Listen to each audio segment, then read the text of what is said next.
50 ಗ್ಯಾರಂಟಿಯಲ್ಲಿ ಯಾವೆಲ್ಲ ಸುದ್ದಿಗಳಿವೆ ಅಂತ ಒಂದೊಂದಾಗಿ ನೋಡ್ತಾ ಹೋಗೋಣ.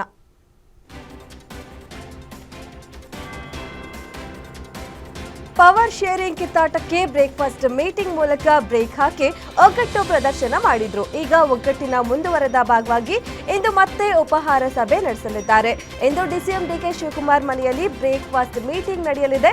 ಇಂದು ಬೆಳಗ್ಗೆ ಸದಾಶಿವನಗರದಲ್ಲಿರುವ ಡಿಸಿಎಂ ಡಿಕೆ ಶಿವಕುಮಾರ್ ಅವರ ಮನೆಗೆ ತೆರಳಿ ಉಪಹಾರ ಕೂಟದಲ್ಲಿ ಸಿಎಂ ಭಾಗಿಯಾಗಲಿದ್ದಾರೆ. ಯಾವುದೇ ಭಿನ್ನಾಭಿಪ್ರಾಯ ಇಲ್ಲ, ನಾವಿಬ್ಬರು ಒಂದಾಗಿ ಒಟ್ಟಾಗಿ ಇದ್ದೇವೆ ಎಂಬ ಸಂದೇಶ ರವಾನಿಸಲು ಮುಂದಾಗಿದ್ದಾರೆ.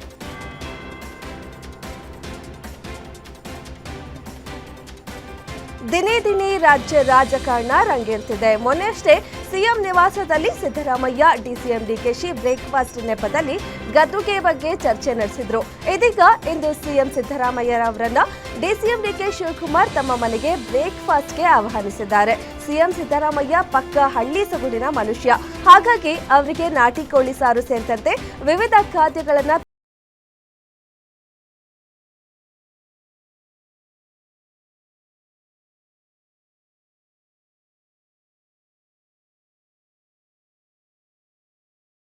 ಮೈಸೂರಿನಲ್ಲಿ ಮಾತನಾಡಿದ ಅವರು, ಬ್ರೇಕ್ಫಾಸ್ಟ್ ಮೀಟಿಂಗ್ಗಳಿಗೆ ಬೇರೆ ಅರ್ಥಗಳು ನೀಡುವುದು ಬೇಡ. ಬ್ರೇಕ್ಫಾಸ್ಟ್ ಮೀಟಿಂಗ್ನಲ್ಲಿ ಎಲ್ಲ ವಿಚಾರಗಳು ಚರ್ಚೆ ನಡೆಯುತ್ತೆ. ಇದನ್ನ ಪೊಲಿಟಿಕಲ್ ಬ್ರೇಕ್ಫಾಸ್ಟ್ ಎಂದು ಹೇಳುವುದು ಬೇಡ. ಅಂತಿಮವಾಗಿ ಎಲ್ಲವನ್ನ ನಮ್ಮ ಹೈಕಮಾಂಡ್ ನಿರ್ಧಾರ ಮಾಡುತ್ತೆ ಅಂತ ಹೇಳಿದ್ರು.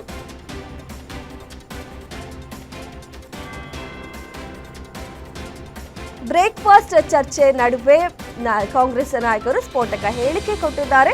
ದೆಹಲಿಯಿಂದ ಬರ್ತಿದ್ದಂತೆ ಮಾಜಿ ಸಂಸದ ಡಿಕೆ ಸುರೇಶ್ ನಾಯಕತ್ವ ಬದಲಾವಣೆಯ ಸುಳಿವು ಕೊಟ್ಟಿದ್ದಾರೆ.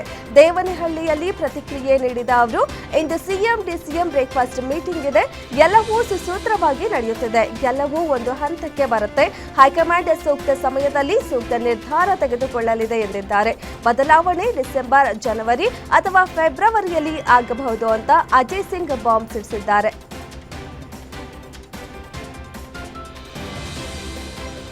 ಕಾಂಗ್ರೆಸ್ನಲ್ಲಿ ಸಿಎಂ ಕುರ್ಚಿ ಕದನಕ್ಕೆ ಬಿಜೆಪಿ ನಾಯಕರು ವಾಗ್ದಾಳಿ ನಡೆಸಿದ್ದಾರೆ. ಇದು ಬೃಹತ್ ನಾಟಕ ಅಂತ ಮೇಲ್ಮನೆ ವಿಪಕ್ಷ ನಾಯಕ ಛಲವಾದಿ ನಾರಾಯಣಸ್ವಾಮಿ ಲೇವಡಿ ಮಾಡಿದ್ದಾರೆ. ಬ್ರೇಕ್ಫಾಸ್ಟ್ ಮೀಟಿಂಗ್ನಲ್ಲಿ ಎಲ್ಲವೂ ಸರಿ ಹೋಗುತ್ತೆ ಅಂತಾರೆ. ಇದು ಸಿನಿಮಾದಲ್ಲಿ ಬರುವ ಇಂಟರ್ವೆಲ್ ತರ ಇದೆ. ಹೈಕಮಾಂಡ್ ಆದೇಶಕ್ಕೆ ಸಿದ್ದರಾಮಯ್ಯ ಬಗ್ತಾರೆ ಅನ್ನೋ ನಂಬಿಕೆ ಇಲ್ಲ ಅಂತ ಹೇಳಿದ್ದಾರೆ.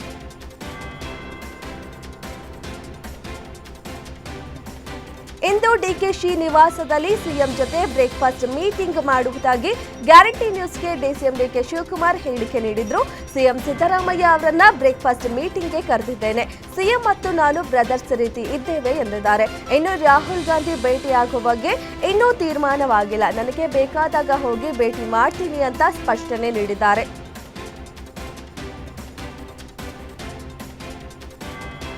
ಸಿಎಂ ಸಿದ್ದರಾಮಯ್ಯ ಡಿಸಿಎಂ ಡಿಕೆ ಶಿವಕುಮಾರ್ ನಡುವೆ ನಡೆಯುತ್ತಿರೋ ನಾಯಕತ್ವ ಬದಲಾವಣೆ ಫೈಟ್ ಇದೀಗ ಬ್ರೇಕ್ಫಾಸ್ಟ್ ಮೀಟಿಂಗ್ಗೆ ಬಂದು ನಿಂತಿದೆ. ಸಿಎಂ ಡಿಸಿಎಂ ಬ್ರೇಕ್ಫಾಸ್ಟ್ ಮೀಟಿಂಗ್ ಮಾಡಿ ನಾವಿಬ್ಬರು ಒಗ್ಗಟ್ಟಾಗಿದ್ದೇವೆ ಅನ್ನೋ ಸಂದೇಶವನ್ನ ಸಾರಿದ್ರು. ಸಿಎಂಗೆ ಸದ್ಯಕ್ಕೆ ಬೋನಸ್ ಎಂಬಂತೆ ಬೆಳಗಾವಿ ಅಧಿವೇಶನ ಬಜೆಟ್ ಮಂಡನೆ ಮಾಡಲು ಅವಕಾಶ ಸಿಕ್ಕಂತಾಗಿದೆ. ಇದಾದ ಬಳಿಕ ಡಿಕೆ ಶಿವಕುಮಾರ್ ಸಿಎಂ ಆಗೋದು ಫಿಕ್ಸ್ ಆಗಲಿದೆ. ಅಂದುಕೊಂಡಂತೆ ಡಿಕೆಶಿ ಸಿಎಂ ಆದ್ರೆ 4 ಡಿಸಿಎಂಗಳ ರಚನೆಗೆ ಹೈಕಮಾಂಡ್ ಮುಂದಾಗಲಿದೆ ಎನ್ನಲಾಗ್ತಿದೆ.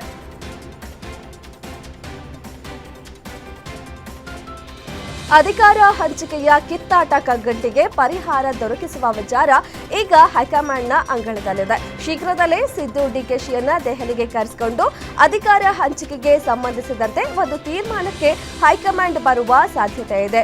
3 ತಿಂಗಳ ಬಳಿಕ ಡಿಕೆ ಶಿವಕುಮಾರ್ ಉನ್ನತ ಸ್ಥಾನಕ್ಕೇರಲಿದ್ದಾರೆ.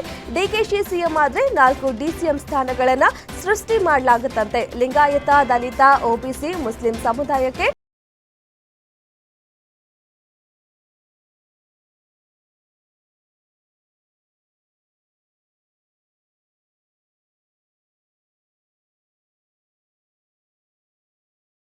ಸಾರಥ್ಯವನ್ನ ಬೆಳಗಾವಿ ಸಾಹುಕಾರ್ ಸತೀಶ್ ಜಾರಕಿಹೊಳಿಗೆ ನೀಡುವ ಲೆಕ್ಕಾಚಾರದಲ್ಲಿ ಹೈಕಮಾಂಡ್ ಇದೆಯಂತೆ. ಅಲ್ಲದೆ ಡಿಕೆ ಶಿವಕುಮಾರ್ ಅವರ ಕ್ಯಾಬಿನೆಟ್ನಲ್ಲಿ 4 ಡಿಸಿಎಂಗಳ ರಚನೆ ಮಾಡಲು ಚಿಂತನೆ ನಡೆಸಲಾಗಿದ್ದು, ದಲಿತ, ಒಬಿಸಿ, ಲಿಂಗಾಯತ ಮತ್ತು ಮುಸ್ಲಿಂ ಕೋಟಾ ಅಡಿ 4ರನ್ನ ಡಿಸಿಎಂ ಮಾಡುವ ಮೂಲಕ ಮುಂಬರುವ ಚುನಾವಣೆಗಳ ಮೇಲೆ ಹೈಕಮಾಂಡ್ ಕಣ್ಣಿಟ್ಟಿದೆ.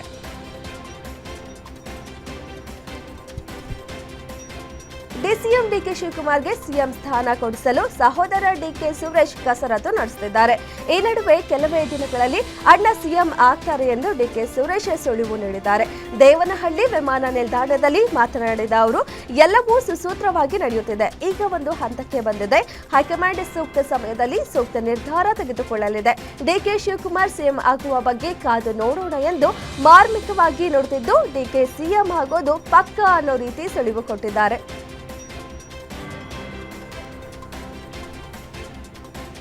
ನಾನು ಮುಖ್ಯಮಂತ್ರಿ ಬದಲಾವಣೆ ಬಗ್ಗೆ ಮಾತನಾಡಿಲ್ಲ ಎಂದು ಸಿದ್ದರಾಮಯ್ಯ ಗರಂ ಆದ ಬೆನ್ನಲ್ಲೇ ಶಾಸಕ ಅಜಯ್ ಸಿಂಗ್ ಸ್ಪಷ್ಟನೆ ನೀಡಿದ್ದಾರೆ. ಸಚಿವ ಸಂಪುಟ ಪುನಾರಚನೆ ಬಗ್ಗೆ ಮಾತನಾಡಿದ್ದೇನೆ ಅಷ್ಟೇ.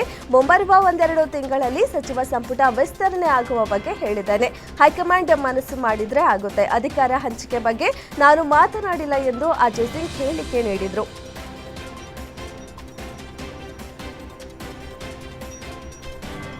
ರಾಜ್ಯದಲ್ಲಿ ನಾಯಕತ್ವ ಬದಲಾವಣೆ ಕುರಿತು ಚರ್ಚೆ ನಡೆಯುತ್ತಿರುವ ಸಂದರ್ಭದಲ್ಲಿಯೇ ಗೃಹ ಸಚಿವ ಡಾಕ್ಟರ್ ಜಿ ಪರಮೇಶ್ವರ್ ಗೌಪ್ಯವಾಗಿ ಕೋಡಿಮಠಕ್ಕೆ ಭೇಟಿ ನೀಡಿರುವುದು ರಾಜಕೀಯ ವಲಯದಲ್ಲಿ ಚರ್ಚೆಗೆ ಕಾರಣವಾಗಿದೆ. ಹಾಸನ ಜಿಲ್ಲೆಯ ಅರಸೀಕೆರೆ ತಾಲೂಕಿನ ಕೋಡಿಮಠ ಶ್ರೀಗಳು ಭವಿಷ್ಯ ನುಡಿಯುವಲ್ಲಿ ಖ್ಯಾತಿ ಪಡೆದಿದ್ದು, ಸಚಿವರು ಇಲ್ಲಿಗೆ ಭೇಟಿ ನೀಡಿರುವುದು ಕುತೂಹಲ ಮೂಡಿಸಿದೆ. ಸಚಿವ ಪರಮೇಶ್ವರ್ ಅವರು ಶ್ರೀಗಳೊಂದಿಗೆ 1 ಗಂಟೆಗೂ ಹೆಚ್ಚು ಕಾಲ ಗೌಪ್ಯವಾಗಿ ಮಾತುಕತೆ ನಡೆಸಿದ್ದಾರೆ ಎಂದು ತಿಳಿದುಬಂದಿದೆ.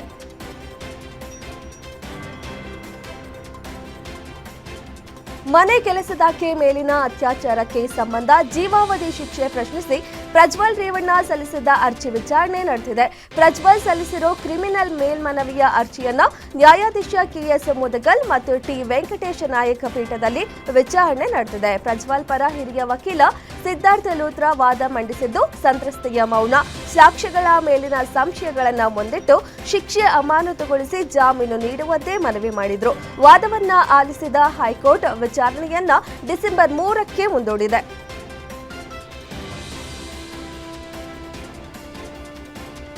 ಬೆಂಗಳೂರಿನ ಚಿಕ್ಕಪೇಟೆ ವಿಧಾನಸಭಾ ಕ್ಷೇತ್ರದ ಕಾಂಗ್ರೆಸ್ ಮಾಜಿ ಶಾಸಕ ಆರ್.ವಿ. ದೇವರಾಜ್ ನಿಧನ ಹೊಂದಿದ್ದಾರೆ. ಮೈಸೂರಿನ ಚಾಮುಂಡಿ ಬೆಟ್ಟಕ್ಕೆ ತೆರಳಿದಾಗ ಹೃದಯಾಘಾತ ಸಂಭವಿಸಿದ್ದು, ಕೂಡಲೇ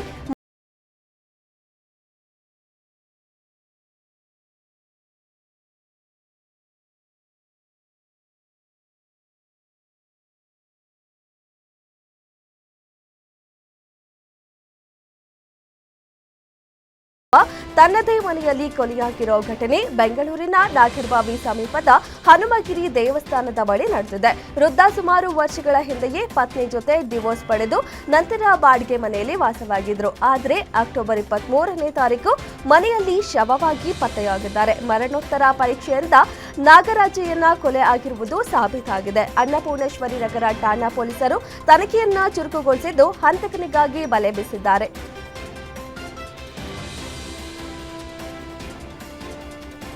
ಚಿಕ್ಕಬಳ್ಳಾಪುರ ಜಿಲ್ಲೆಯಲ್ಲಿ ನಿಷೇಧಿತ ಮರಳು ದಂಧೆ ಎಗ್ಗಿಲ್ಲದೆ ಸಾಕಿದೆ. ಎಂಎನ್ಡಿಆರ್ 1958 ಕಾಯ್ದೆ ಪ್ರಕಾರ 2015ರಲ್ಲೇ ಮರಳು ಗಣಿಗಾರಿಕೆಯನ್ನ ನಿಷೇಧಿಸಲಾಗಿದೆ. ರಾಜ್ಯ ಸರ್ಕಾರದ ಕಟ್ಟುನಿಟ್ಟಿನ ಆದೇಶವಿದ್ರೂ ರಾಜಾರೋಷವಾಗಿ ಅಕ್ರಮವಾಗಿ ಮರಳು ಸಾಗಾಣಿಕೆ ಮಾಡಲಾಗ್ತಿದೆ.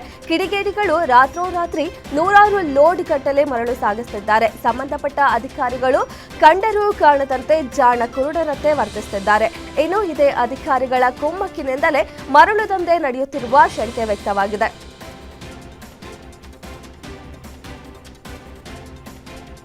ರಸ್ತೆ ಬದಿಯಲ್ಲಿ ನಿಂತ ತಂದೆ ಮಗನ ಮೇಲೆ ಲಾರಿ ಹರಿದಿರುವ ಘಟನೆ ರಾಯಚೂರು ಹೊರವಲಯದ ಯರಮರಸ ಬೈಪಾಸ್ ಬಳಿ ನಡೆದಿದೆ.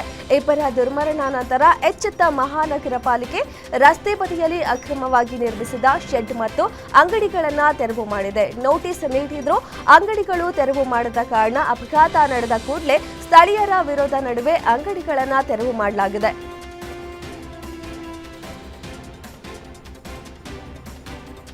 ಚಿಕ್ಕಮಗಳೂರಿನಲ್ಲಿ ಇಂದಿನಿಂದ 3 ದಿನಗಳ ಕಾಲ ದತ್ತ ಜಯಂತಿ ಹಿನ್ನೆಲೆ ಪೊಲೀಸರಿಂದ ಬೃಹತ್ ರೂಟ್ ಮಾರ್ಚ್ ನಡೆದಿದೆ. ನಗರದಾದ್ಯಂತ 1000ಕ್ಕೂ ಅಧಿಕ ಪೊಲೀಸರು ಪಥಸಂಚಲನ ನಡೆಸಿದ್ದಾರೆ. ನಗರದ ಡಿಆರ್ ಮೈದಾನದಿಂದ ಪಥಸಂಚಲನಕ್ಕೆ ಚಾಲನೆ ನೀಡಿದ್ದು, ಶೋಭಾಯಾತ್ರೆ ಪೀಠಕ್ಕೆ ಮಾಲಾಧಾರಿಗಳು ತೆರಳುವ ರಸ್ತೆಗಳಾದ ಬಸವನಹಳ್ಳಿ ರಸ್ತೆ, ಎಂಜಿ ರಸ್ತೆ, ಮಾರ್ಕೆಟ್ ರಸ್ತೆಯಲ್ಲಿ ರೂಟ್ ಮಾರ್ಚ್ ಮಾಡಲಾಗಿದೆ.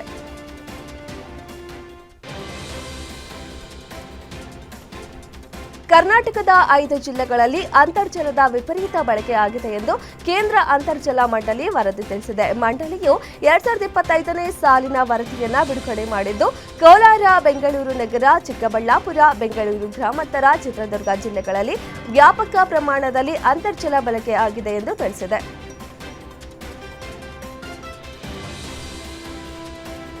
ವಿಪಕ್ಷಗಳು ಸೋಲಿನ ಹತಾಶೆ ನಿವಾರಿಸಿಕೊಳ್ಳಬೇಕು ಮತ್ತು ಸಂಸತ್ನಲ್ಲಿ ಬಲವಾದ ಸಮಸ್ಯೆಗಳನ್ನು ಎತ್ತುವ ಮೂಲಕ ತಮ್ಮ ಜವಾಬ್ದಾರಿ ನಿರ್ವಹಿಸಬೇಕು ಎಂದು ಪ್ರಧಾನಿ ನರೇಂದ್ರ ಮೋದಿ ಅವರು ಪ್ರತಿಪಕ್ಷಗಳಿಗೆ ಸಲಹೆ ನೀಡಿದರು. 18ನೇ ಲೋಕಸಭೆಯ 6ನೇ ಅಧಿವೇಶನ ಮತ್ತು ರಾಜ್ಯಸಭೆಯ 269ನೇ ಅಧಿವೇಶನ ಆರಂಭವಾಗುವುದಕ್ಕೂ ಮುನ್ನ ಸಂಸತ್ ಭವನದ ಹೊರಗೆ ಮಾತನಾಡಿದ ಪ್ರಧಾನಿ ಮೋದಿ ಪ್ರತಿಪಕ್ಷಗಳಿಗೆ ತಮ್ಮ ಕರ್ತವ್ಯ ಹಾಗೂ ಜವಾಬ್ದಾರಿಗಳನ್ನು ನೆನಪಿಸಿದರು.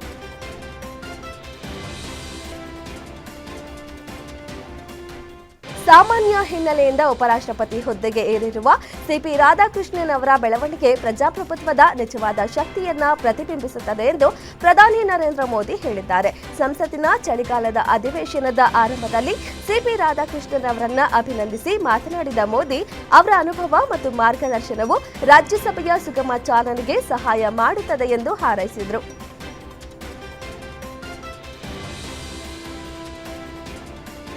ಸಂಸತ್ತಿನಲ್ಲಿ ಯುವ ಸಂಸದರಿಗೆ ಮಾತನಾಡಲು ಅವಕಾಶ ಸಿಗ್ತಿಲ್ಲ.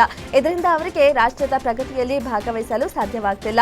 ಅವರು ತಮ್ಮ ಅಭಿಪ್ರಾಯವನ್ನ ವ್ಯಕ್ತಪಡಿಸಲು ಪ್ರಯತ್ನಿಸುವಾಗ ಅವರು ಹಾಗೆ ಮಾಡದಂತೆ ತಡೆಯಲಾಗ್ತದೆ ಎಂದು ಪ್ರಧಾನಿ ನರೇಂದ್ರ ಮೋದಿ ಅವರು ಹೇಳಿದರು. ಸಂಸತ್ತಿನ ಚಳಿಗಾಲದ ಅಧಿವೇಶನ ಪ್ರಾರಂಭಕ್ಕೂ ಮೊದಲು ಸುದ್ದಿಗಾರರೊಂದಿಗೆ ಮಾತನಾಡಿದ ಅವರು ಇದು ತಾವು ಬಹಳ ದಿನಗಳಿಂದ ಅನುಭವಿಸುತ್ತಿರುವ ಅತಿದೊಡ್ಡ ಚಿಂತೆ ಎಂದು ಹೇಳಿದರು.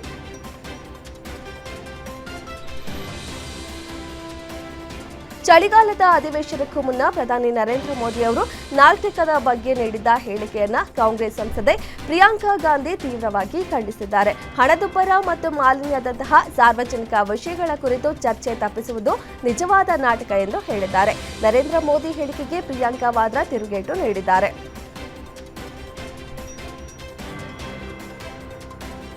ಚಳಿಗಾಲದ ಅಧಿವೇಶನದ ಮೊದಲ ದಿನವೇ ಕಾಂಗ್ರೆಸ್ ಸಂಸದೆ ವಿವಾದ ಸೃಷ್ಟಿ ಮಾಡಿದ್ದಾರೆ. ಕಾಂಗ್ರೆಸ್ ಸಂಸದೆ ರೇಣುಕಾ ಚೌಧರಿ ಅವರು ಪುಟ್ಟ ನಾಯಿ ಮರಿಯನ್ನ ಸಂಸತ್ತಿನ ಆವರಣಕ್ಕೆ ಕರೆತಂದಿದ್ದು, ಕಚ್ಚುವವರು ನಿಜವಾಗಿಯೂ ಸಂಸತ್ತಿನ ಒಳಗೆ ಕುಳಿತಿದ್ದಾರೆ ಎಂದು ಹೇಳಿದರು. ಇದಕ್ಕೆ ಬಿಜೆಪಿ ನಾಯಕರು ತೀವ್ರವಾಗಿ ಪ್ರತಿಕ್ರಿಯಿಸಿದ್ದು, ಸಂಸದೆ ವಿರುದ್ಧ ಕ್ರಮಕ್ಕೆ ಒತ್ತಾಯಿಸಿದರು.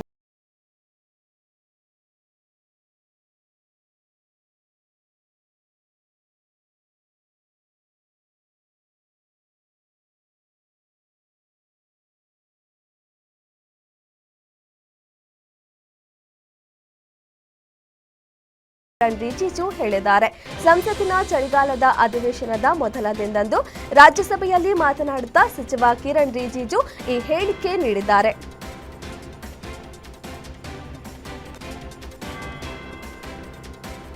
ಮತದಾರರ ಪಟ್ಟಿ ಪರಿಷ್ಕರಣೆ ಎಸ್ಐಆರ್ ಪ್ರಕ್ರಿಯೆಗಾಗಿ ನೇಮಕಗೊಂಡಿದ್ದ ಬಿಎಲ್ಒ ಅಧಿಕಾರಿ ಆತ್ಮಹತ್ಯೆ ಮಾಡಿಕೊಂಡಿದ್ದಾರೆ. ಅವರು ಸಾಯುವ ಮುನ್ನ ಮಾಡಿರುವ ವಿಡಿಯೋ ಸಾಮಾಜಿಕ ಜಾಲತಾಣಗಳಲ್ಲಿ ವೈರಲ್ ಆಗಿದೆ.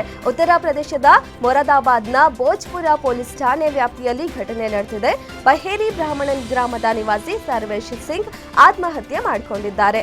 ಅವರು 2 ಪುಟಗಳ ಆತ್ಮಹತ್ಯೆ ಪತ್ರ ಬರೆದಿದ್ದು, ಕೆಲಸದ ಒತ್ತಡದಿಂದಾಗಿ ತಮ್ಮ ಪತಿ ಆತ್ಮಹತ್ಯೆ ಮಾಡಿಕೊಂಡಿದ್ದಾರೆ ಎಂದು ಅವರು ಆರೋಪಿಸಿದ್ದಾರೆ.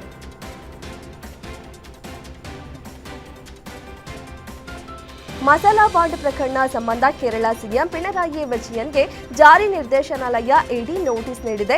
ಕೇರಳ ಮೂಲಕ ಸೌಕರ್ಯ ಹೂಡಿಕೆ ನಿಧಿ ಮಂಡಳಿ ಯೋಜನೆಯಲ್ಲಿ ಭಾರೀ ಅವ್ಯವಹಾರ ನಡೆದಿದೆ ಎಂದು ವಿದೇಶಿ ವಿನಿಮಯ ನಿರ್ವಹಣಾ ಕಾಯ್ದೆ ಅಡಿ ದಾಖಲಾಗಿರುವ ಕೇಸ್ ಸಂಬಂಧ ಇಡಿ ನೋಟಿಸ್ ಜಾರಿ ಮಾಡಿದೆ.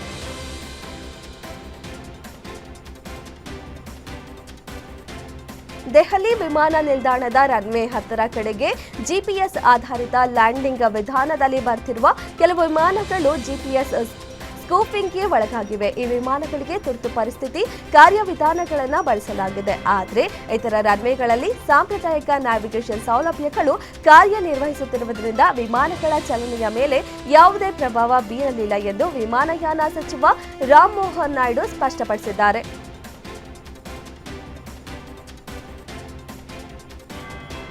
ದೆಹಲಿ ರಾಷ್ಟ್ರ ರಾಜಧಾನಿ ಪ್ರದೇಶದಲ್ಲಿನ ವಾಯು ಮಾಲಿನ್ಯ ಸಮಸ್ಯೆಯನ್ನ ಚಳಿಗಾಲದ ತಿಂಗಳುಗಳಲ್ಲಿ ಮಾತ್ರ ಪಟ್ಟಿ ಮಾಡಬೇಕಾದ ಸಾಂಪ್ರದಾಯಿಕ ಪ್ರಕರಣವೆಂದು ಪರಿಗಣಿಸಲಾಗುವುದಿಲ್ಲ ಎಂದು ಸುಪ್ರೀಂ ಕೋರ್ಟ್ ಹೇಳಿದೆ. ಅಲ್ಲದೆ ಈ ಪಿಡುಗಿಗೆ ಅಲ್ಪಾವಧಿ ಮತ್ತು ದೀರ್ಘಾವಧಿಯ ಪರಿಹಾರಗಳನ್ನು ಕಂಡುಹಿಡಿಯಲು ತಿಂಗಳಿಗೆ 2 ಬಾರಿ ವಿಚಾರಣೆ ನಡೆಸಲಾಗುವುದು ಎಂದು ತಿಳಿಸಿದೆ.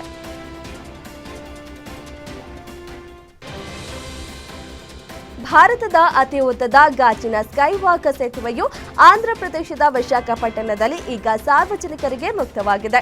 ಸಮುದ್ರದಿಂದ ಸುಮಾರು 1000 ಅಡಿ ಎತ್ತರದಲ್ಲಿರುವ ಇದು ಗಾಳಿಯಲ್ಲಿ ತೇಲುವ ಅನುಭವ ಸಿಗ್ತದೆ. ವಿಶಾಖಪಟ್ಟಣದ ಹೊಸ ಗ್ಲಾಸ್ ಸ್ಕೈವಾಕ್ ನೀಡುವ ಅಪರೂಪದ ಅನುಭವವಿದು. ಅದರ ಸ್ಥಳ ಮತ್ತು ನವೀನ ವಿನ್ಯಾಸ ಈ ಅನುಭವವನ್ನು ಮತ್ತಷ್ಟು ವಿಶೇಷವಾಗಿಸುತ್ತದೆ.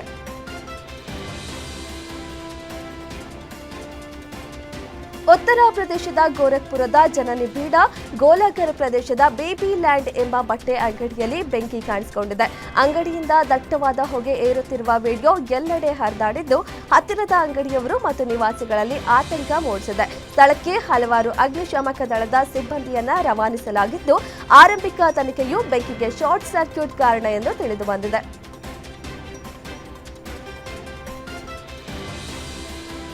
ಹೈದರಾಬಾದ್ನಲ್ಲಿ ಪುಟ್ಟ ಮಗುವಿನ ಮೇಲೆ ರಾಕ್ಷಸಿ ರೂಪದ ಮಹಿಳೆ ಮಾರಣಾಂತಿಕ ಹಲ್ಲೆ ನಡೆಸಿದ್ದಾಳೆ. ಖಾಸಗಿ ಶಾಲೆಯೊಂದರಲ್ಲಿ ಈ ಘಟನೆ ನಡೆದಿದೆ. 4 ವರ್ಷದ ಬಾಲಕಿಯ ಮೇಲೆ ಅಟೆಂಡರ್ ಮನಬಂದಂತೆ ಮಾರಣಾಂತಿಕ ಹಲ್ಲೆ ನಡೆಸಿದ್ದಾಳೆ.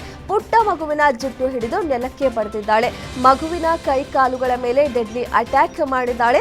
ಬಾಲಕಿಯ ಮೇಲೆ ಮಾರಣಾಂತಿಕ ಹಲ್ಲೆ ನಡೆಸಿರೋ ಘಟನೆ ಸಿಸಿಟಿವಿ ಕ್ಯಾಮೆರಾದಲ್ಲಿ ಸೆರೆಯಾಗಿದೆ. ರಾಕ್ಷಸಿ ಮಹಿಳೆ ಹಾಗೂ ಕಾಲೇಜ್ ಪ್ರಿನ್ಸಿಪಾಲ್ನನ್ನ ಹೈದರಾಬಾದ್ ಪೊಲೀಸರು ಅರೆಸ್ಟ್ ಮಾಡಿದ್ದಾರೆ.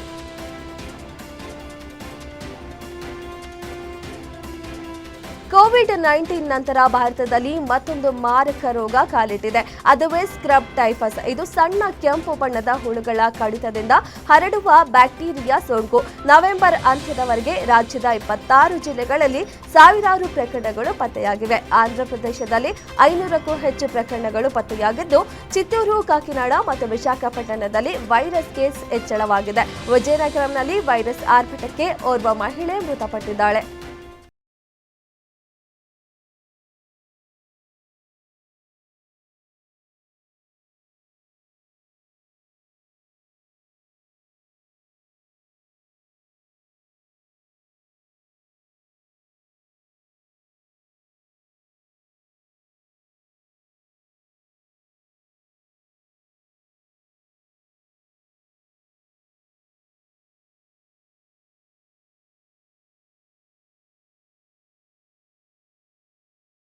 ಜನಜೀವನ ಸಂಪೂರ್ಣ ಅಸ್ತವ್ಯಸ್ತಗೊಂಡಿದೆ. ಚೆನ್ನೈನಲ್ಲಿ ಭಾರೀ ಮಳೆಯಾಗುತ್ತಿದ್ದು ಮುಂದಿನ 24 ಗಂಟೆಗಳಲ್ಲಿ ನಾಗಪಟ್ಟಣಂ, ಮಯಿಲಾಡುತುರೈ, ರಾಣಿಪೇಟ್ನಂತಹ ಜಿಲ್ಲೆಗಳಲ್ಲಿ ಭಾರೀ ಮಳೆಯಾಗುವ ಸಾಧ್ಯತೆ ಇದೆ. ಕಡಲೂರು, ಚೆನ್ನೈ, ಪುದುಚೇರಿ, ಆಂಧ್ರಪ್ರದೇಶದ ಕೆಲವು ಕರಾವಳಿ ಜಿಲ್ಲೆಗಳಿಗೆ ಭಾರತೀಯ ಹವಾಮಾನ ಇಲಾಖೆ ರೆಡ್ ಅಲರ್ಟ್ ಘೋಷಿಸಿದೆ.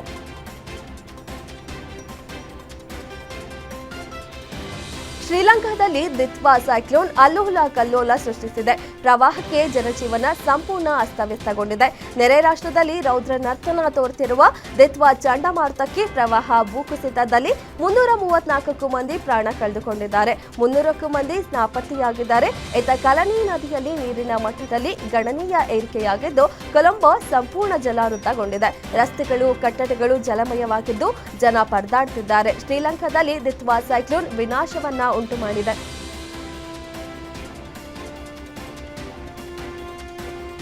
ರಷ್ಯಾ ಅಧ್ಯಕ್ಷ ವ್ಲಾಡಿಮಿರ್ ಪುಟಿನ್ ಅವರು ಇದೇ ಮೊದಲ ಬಾರಿಗೆ ಭಾರತಕ್ಕೆ ಭೇಟಿ ನೀಡಲಿದ್ದಾರೆ.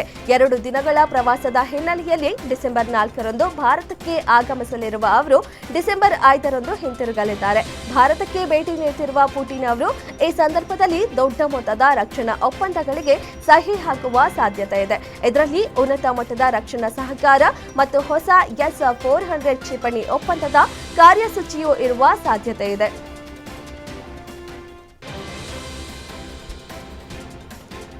ದಿತ್ವಾ ಚಂಡಮಾರುತದ ಅಬ್ಬರಕ್ಕೆ ಉಂಟಾಗಿರುವ ಭೂಕುಸಿತ ಪ್ರವಾಹದ ಪರಿಣಾಮ ಶ್ರೀಲಂಕಾದಲ್ಲಿ 334 ಮಂದಿ ಸಾವನ್ನಪ್ಪಿದ್ದಾರೆ. ರಕ್ಷಣಾ ಕಾರ್ಯಾಚರಣೆ ಮುಂದುವರೆದಿದ್ದು ಭಾರತೀಯ ವಾಯುಪಡೆ ಓರ್ವ ಪಾಕ್ ಪ್ರಜೆ ಸೇರಿ 455 ಜನರನ್ನ ರಕ್ಷಿಸಿದೆ. ಶ್ರೀಲಂಕಾ ವಿಪತ್ತು ನಿರ್ವಹಣಾ ಕೇಂದ್ರದ ಮಾಹಿತಿ ಪ್ರಕಾರ ಪ್ರವಾಹ ಹಾಗೂ ಭೂಕುಸಿತದಲ್ಲಿ ಸಾವನ್ನಪ್ಪಿದವರ ಸಂಖ್ಯೆ 334ಕ್ಕೆ ತಲುಪಿದ್ದು ಸುಮಾರು 370 ಮಂದಿ ನಾಪತ್ತೆಯಾಗಿದ್ದಾರೆ.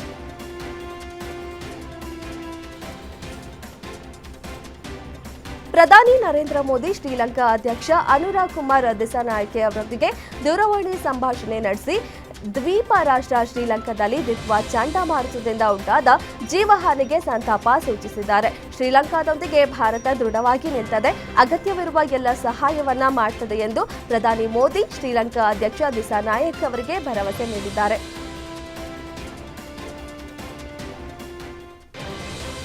ಅಮೆರಿಕದ ಬೆಳವಣಿಗೆಯಲ್ಲಿ ಭಾರತೀಯರ ಪ್ರತಿಭೆ ಪ್ರಮುಖ ಪಾತ್ರ ವಹಿಸಿದೆ ಎಂದು ಟೆಸ್ಲಾ ಮುಖ್ಯಸ್ಥ ಎಲಾನ್ ಮಸ್ಕ್ ಒಪ್ಪಿಕೊಂಡಿದ್ದಾರೆ. ಝೆರೋದ ಸಹ ಸಂಸ್ಥಾಪಕ ನಿಖಿಲ್ ಕಾಮತ್ ಅವರ ಪಾಡ್ಕಾಸ್ಟ್ನಲ್ಲಿ ಮಾತನಾಡಿದ ಅವರು, ಅಮೆರಿಕಕ್ಕೆ ಬಂದಿರುವ ಪ್ರತಿಭಾನ್ವಿತ ಭಾರತೀಯರಿಂದ ಅಮೆರಿಕವು ಅಪಾರ ಪ್ರಯೋಜನ ಪಡೆದಿದೆ ಎಂದು ನಾನು ಭಾವಿಸುತ್ತೇನೆ ಎಂದು ಅವರು ಹೇಳಿದರು.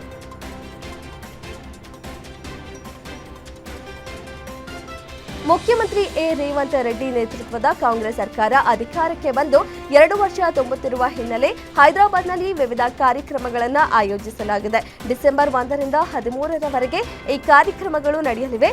ಇದೇ ವೇಳೆ ಸೌಹಾರ್ದ ಫುಟ್ಬಾಲ್ ಪಂದ್ಯ ನಡೆಯಲಿದ್ದು ದಂತಕತೆ ಲಿಯೋನೆಲ್ ಮೆಸ್ಸಿ ಭಾಗವಹಿಸುವ ಸಾಧ್ಯತೆ ಇದೆ.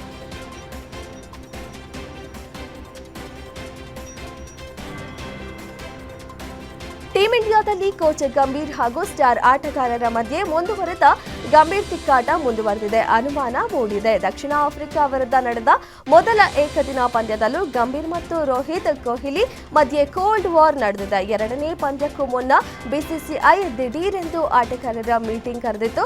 ಪಂದ್ಯ ಗೆದ್ದ ಬಳಿಕವೂ ವಿರಾಟ್ ಜೊತೆ ಗಂಭೀರ್ ಮಾತಿನ ಚಕಮಕಿ ಎಂದು ವರದಿಯಾಗಿದ್ದು, ಗಂಭೀರ್ ಹಾಗೂ ಅಗರ್ಕರ್ ಇಬ್ಬರ ಜೊತೆಯೂ ರೋಹಿತ್ ವಿರಾಟ್ ಅಂತರ ಕಾಯ್ದುಕೊಂಡಿದ್ದಾರೆ.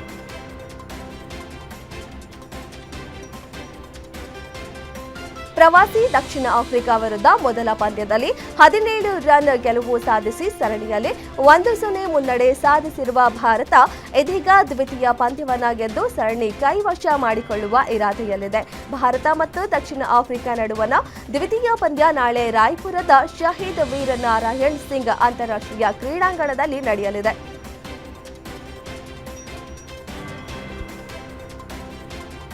ಶುಭ್ಮನ್ ಗಿಲ್ ಚೇತರಿಕೆಯ ಹಾದಿಯಲ್ಲಿದ್ದು ದಕ್ಷಿಣ ಆಫ್ರಿಕಾ ವಿರುದ್ಧ ನಡೆಯುತ್ತಿರುವ ಏಕದಿನ ಪಂದ್ಯಗಳ ನಂತರ ನಡೆಯಲಿರುವ ಟಿ20ಯ ಸರಣಿಗೆ ಅವರ ಲಭ್ಯತೆಯ ಬಗ್ಗೆ ಆಶಾವಾದವಿದೆ. 5 ಟಿ20 ಪಂದ್ಯಗಳಲ್ಲಿ ಮೊದಲನೆಯದು ಡಿಸೆಂಬರ್ 9ರಂದು ಕಟಕ್ನಲ್ಲಿ ನಡೆಯಲಿದೆ. ಇದಕ್ಕೂ ಮುನ್ನ ಗಿಲ್ ಸಂಪೂರ್ಣ ಫಿಟ್ ಆದರೆ ಅವರು ತಂಡ ಸೇರಬಹುದು.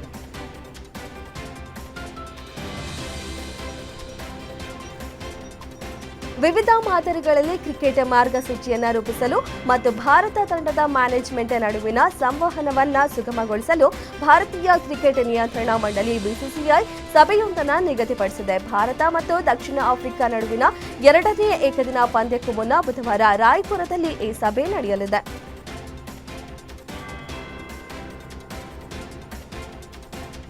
ಭಾನುವಾರ ನಡೆದಿದ್ದ ದಕ್ಷಿಣ ಆಫ್ರಿಕಾ ವಿರುದ್ಧದ ಮೊದಲ ಏಕದಿನ ಪಂದ್ಯದಲ್ಲಿ ಭಾರತ ತಂಡವು 17 ರನ್ಗಳಿಂದ ಗೆದ್ದು ಬೇಕಿತ್ತು. ಪಂದ್ಯದಲ್ಲಿ ಅಮೋಘ ಬ್ಯಾಟಿಂಗ್ ಪ್ರದರ್ಶನ ತೋರಿದ ವಿರಾಟ್ ಕೊಹ್ಲಿ ಶತಕ ಬಾರಿಸಿ ಮಿಂಚಿದ್ರು. ಪಂದ್ಯದ ಬಳಿಕ ಮಾತನಾಡಿದ ಕೊಹ್ಲಿ, ಬ್ಯಾಟರ್ಗಳ ಮಾನಸಿಕ ಸ್ಥಿತಿ ಆಟದ ಮೇಲೆ ಪರಿಣಾಮ ಬೀರುತ್ತದೆ. ಪಂದ್ಯದಲ್ಲಿ ಗೆಲುವು ಸಾಧಿಸಲು ತಯಾರಿಗಿಂತ ಮಾನಸಿಕ ಸ್ಥಿರತೆ ಮುಖ್ಯವಾಗುತ್ತದೆ ಎಂದು ಅಭಿಪ್ರಾಯಪಟ್ಟಿದ್ದಾರೆ.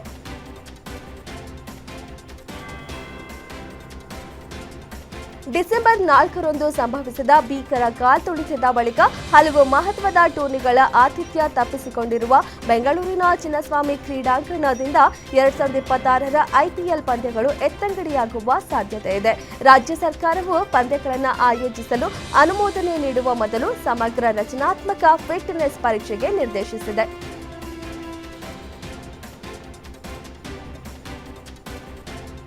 ನಟ ದರ್ಶನ್ ಅಭಿನಯದ high voltage cinema the devil ಬಿಡುಗಡೆಗೆ ಕೆಲ ದಿನಗಳಷ್ಟೇ ಬಾಕಿ ಇದೆ. ಅಭಿಮಾನಿಗಳಲ್ಲಿ ಕ್ರೇಜ್ ಹೆಚ್ಚಾಗ್ತಿದೆ.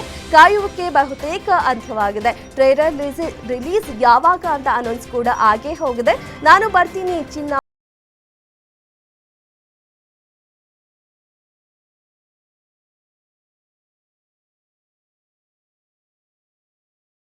ಕೃತಿ ಸನೋನ್ ಅಭಿನಯದ ತೇರೆ ಇಶ್ಕ್ ಮೇ ಸಿನಿಮಾವು ಬಾಕ್ಸ್ ಆಫೀಸ್ನಲ್ಲಿ ಉತ್ತಮ ಕಮಾಯಿ ಮಾಡುತ್ತಿದೆ. ನವೆಂಬರ್ 28ರಂದು ರಿಲೀಸ್ ಆದ ಈ ಸಿನಿಮಾವು ಮೊದಲ 3 ದಿನಗಳಲ್ಲಿ ಭಾರತದಲ್ಲೇ 50.95 ಕೋಟಿ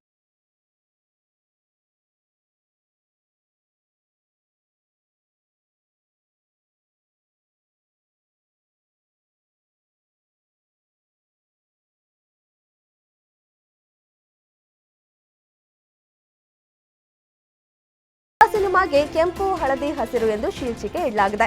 ಟೈಟಲ್ ಕಾರಣದಿಂದ ಈ ಸಿನಿಮಾ ಕೌತುಕ ಮೂಡಿಸಿದೆ. ಇತ್ತೀಚೆಗೆ ಈ ಸಿನಿಮಾದ ಹಾಡುಗಳು ಹಾಗೂ ಟ್ರೇಲರ್ ಬಿಡುಗಡೆ ಸಮಾರಂಭ ನಡೆಯಿತು.